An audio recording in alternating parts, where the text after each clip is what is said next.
राष्ट्रपति चुनाव को लेकर ममता बनर्जी द्वारा दिल्ली में बुलाई गई बैठक में हिस्सा लेने आरजेडी नेता तेजस्वी यादव दिल्ली पहुंच गए हैं। विपक्षी नेताओं की यह बैठक ममता बनर्जी ने दिल्ली के कॉन्स्टिट्यूशन क्लब में शाम 3 बजे बुलाई है और इस बैठक में शामिल होने के लिए ममता बनर्जी ने सोनिया गांधी, तेजस्वी यादव, दिल्ली के मुख्यमंत्री अरविंद केजरीवाल, केरल के सीएम और वाम नेता पिनाराई विजयन, ओडिशा के सीएम और बीजेपी प्रमुख नवीन पटनायक और महाराष्ट्र के मुख्यमंत्री उद्धव ठाकरे समेत 22 नेताओं को चिट्ठी भी लिखी थी। बता दें कि यह बैठक राष्ट्रपति चुनाव को लेकर हो रही है। गया जिला के अलग अलग थानों में छापेमारी अभियान चलाया गया और सघन छापेमारी के दौरान 2 दिनों में 87 अपराधियों को गिरफ्तार किया गया। पुलिस ने बताया है कि गिरफ्तार अपराधी अलग अलग मामलों में फरार चल रहे थे। फिलहाल पुलिस ने सभी गिरफ्तार अपराधियों को जेल भेज दिया है। बिहार सरकार ने बड़ा फैसला लिया है। राज्य में शिक्षक पात्रता परीक्षा यानी टीईटी अब आयोजित नहीं की जाएगी। अब सीटीईटी पास ही शिक्षक बन सकेंगे। शिक्षा विभाग ने इसे लेकर एक आधिकारिक घोषणा भी कर दी है। बिहार विद्यालय परीक्षा समिति की सूचना दे दी गई है। बता दें कि केंद्र सरकार सीटीईटी का आयोजन करती है और टीईटी बिहार सरकार आयोजित करती है।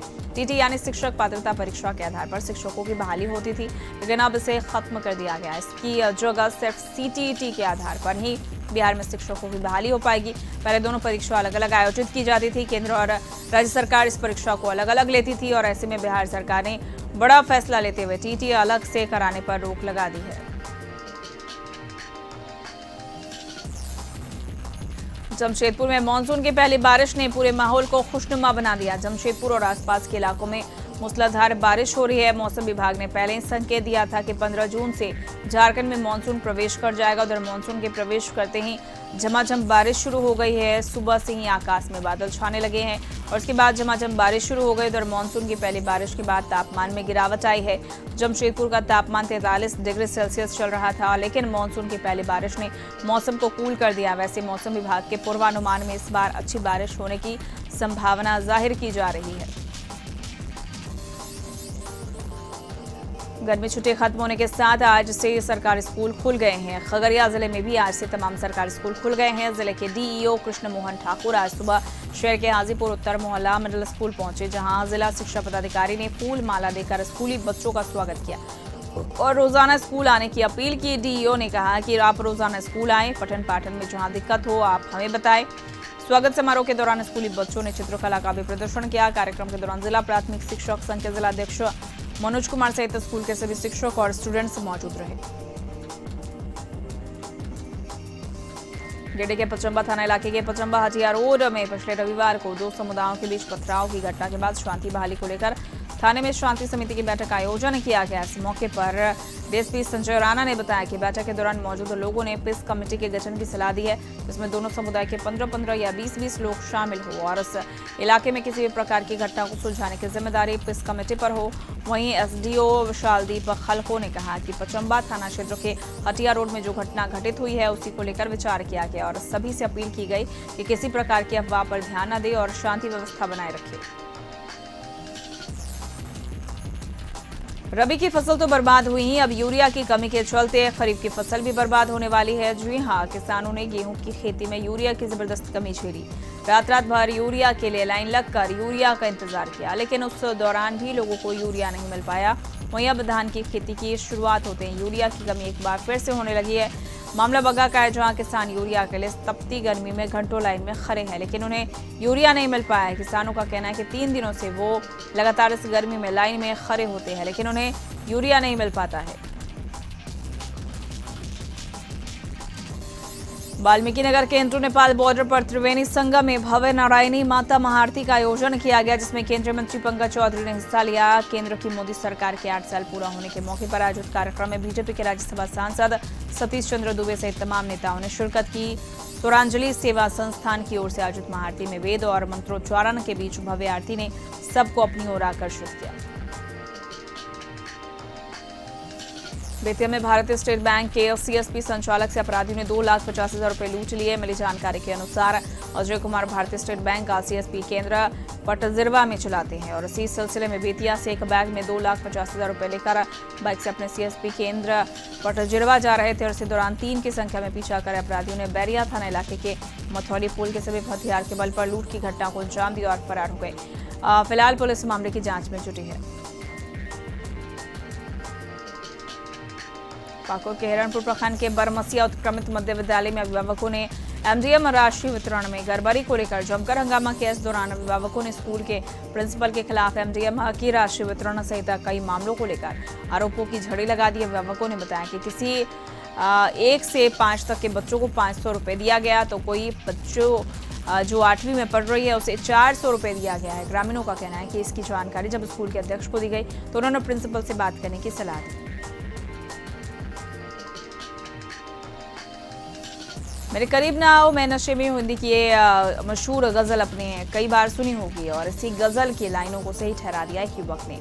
जी हाँ, वीडियो हाजीपुर का है, जहां बीच शहर में पुलिस लिखी गाड़ी में शराब में टल्ली युवक ने जमकर तमाशा किया और आने वाले लोगों को खूब परेशान किया। करीब 1 घंटे से ज्यादा समय तक नशे में धुत ये युवक बीच सड़क पर तमाशा करता रहा। साथ ही पुलिस की गाड़ी में वो बेसुध पड़ा रहा और इस बीच इस युवक का लोगों ने जमकर वीडियो बनाया। लोग इसे देखकर सरकार की नीतियों पर सवाल उठा रहे थे और पूछ रहे थे कि आखिर इस राज्य में ये कैसी शराबबंदी है जहां ना तो शराबियों को पुलिस का खौफ है और ना ही कानून का डर। खैर 1 घंटे से ज्यादा समय बीतने और इस शराबी का नाटक देखने के बाद पुलिस इसे ले गई और अस्पताल में भर्ती कराया।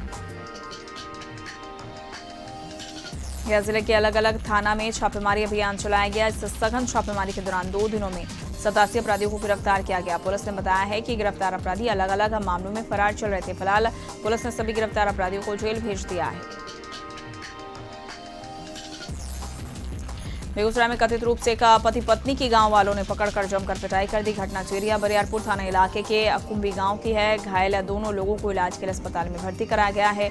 बताया जा रहा है कि समस्तीपुर जिले के रहने वाले एक शख्स को लोगों ने कुंभी गांव में ही एक महिला के साथ पकड़ लिया और उसके बाद गांव वालों ने दोनों की जमकर पिटाई कर दी। वहीं दूसरी ओर घायल और पहले से शादीशुदा युवक का कहना है कि महिला ने उसके साथ दूसरी शादी की है, लेकिन गाँव वाले इसे मानने को तैयार नहीं है। फिलहाल पुलिस पूरे मामले की जाँच कर रही है। खंडवा शहर के नवादा मोड़ पर एक बड़ी दुर्घटना घटी है, जहां एक अनियंत्रित ट्रक ने 3 दुकानों को रौंद दिया। हालांकि इस घटना में किसी भी जान माल का नुकसान नहीं हुआ है। इस घटना के बाद मौके पर अफरा तफरी का माहौल हो गया। घटना में 4 दुकानों को नुकसान पहुंचा है, जिसमें 8 से 10 लाख का नुकसान होना बताया जा रहा है। पीड़ित दुकानदार ने कहा कि मेरा दुकान पता ही नहीं चल रहा है, आखिर उसका दुकान कहां चला गया। इस घटना में एक पौधा दुकान, एक होटल, एक चाय दुकान और एक गुमटी को नुकसान हुआ है।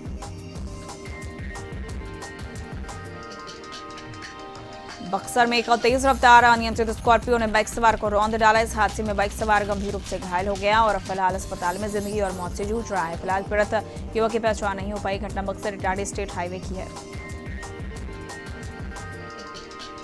आरा में पिछले 2 जून को नगर थाना इलाके के जेल रोड इलाके में पंखा दुकानदार सलील जैन की हत्या मामले में पुलिस को बड़ी सफलता मिली है। पुलिस ने इस मामले में 4 अपराधियों को गिरफ्तार किया। साथ ही पुलिस ने अपराधियों के पास से हत्याकांड में उपयोग में लाए गए हथियार को भी बरामद किया है। बता दें कि इस कांड में बड़ी चुनौती मानते हुए एसपी की अगुवाई में एक टीम गठित की गई थी, जिससे इस मामले का खुलासा किया गया। फिलहाल गिरफ्तार अपराधियों से पूछताछ की जा रही है।